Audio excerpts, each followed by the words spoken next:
कैसे हो आप सब। एक बार फिर आपका स्वागत है गॉर्जियस धाकड़ फिजिक्स प्रोग्राम में। आज का विषय है जूल्स लॉ ऑफ हीटिंग। साथियों, आखिर करंट का हीटिंग इफेक्ट क्या है और करंट देने के बाद कितने हीट उत्पन्न होती है, यह जूल ने बताया, जो जूल्स लॉ ऑफ हीटिंग के नाम से फेमस हुआ।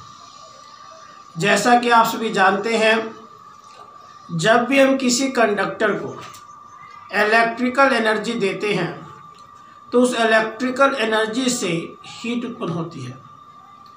Means electrical energy is converted into heat energy. That phenomena is known as heating effect of current. अब आप कहेंगे इलेक्ट्रिकल एनर्जी से हीट एनर्जी कैसे उत्पन्न होगी। उसके लिए वी टेक अ कंडक्टर। हमारे पास ये कंडक्टर है, हमने यहाँ पे करंट दिया। जब करंट देते हैं तो कंडक्टर के अंदर मौजूद फ्री इलेक्ट्रॉन्स, कंडक्टर के अंदर मौजूद फ्री इलेक्ट्रॉन्स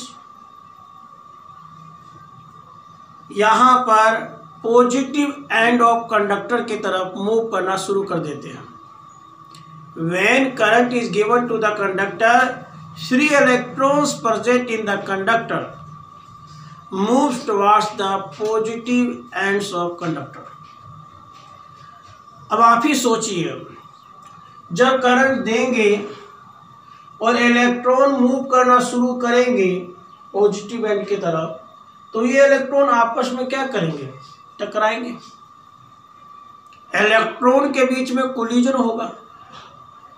जब इलेक्ट्रॉन के बीच में कोलिजन होगा तो कोलिजन से काइनेटिक एनर्जी इलेक्ट्रॉन की बढ़ जाएगी और increase in kinetic energy will convert into heat. तो साथियों, सो सिंपल।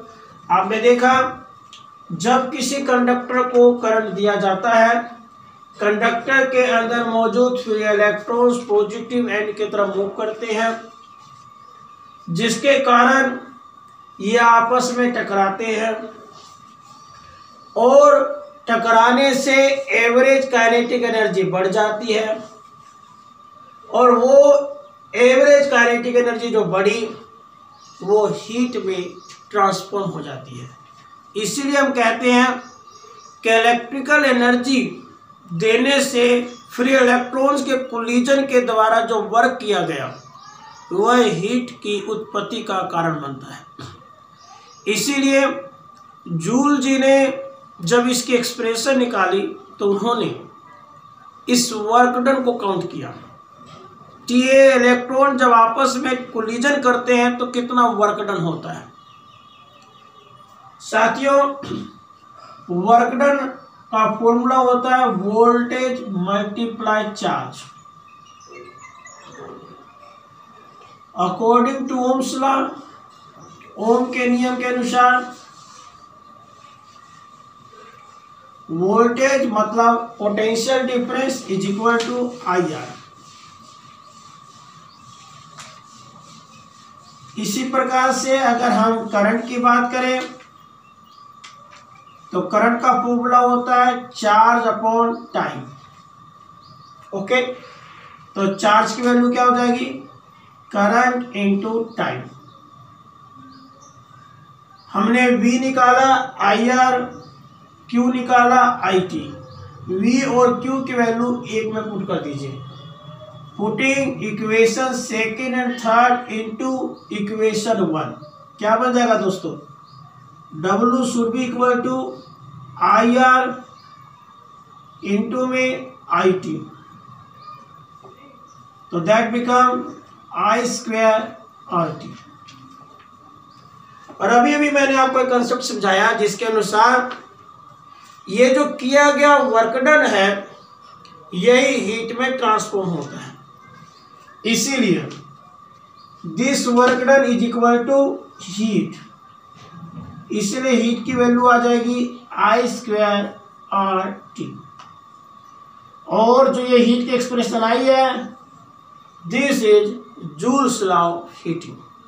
साथियों, again I repeat, electrical energy का हीट एनर्जी में चेंज होना हीटिंग इफेक्ट ऑफ करंट कहलाता है।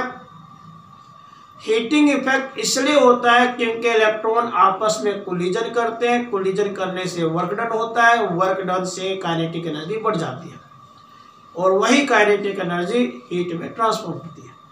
वो work done voltage multiply charge होता है, वोल्टेज का फॉर्मूला IR होता है, चार्ज का IT होता है, W बराबर हो गया IR into IT, that become I²RT, और यही वर्क डन हीट में ट्रांसफॉर्म हुआ है, इसलिए हीट बराबर आ गया I²RT। मुझे विश्वास है आपको ये कंसेप्ट समझ में आ गया होगा। एक और नए कंसेप्ट के साथ फिर मिलेंगे, सेम टाइम सेम जगह। जय हिंद, जय भारत।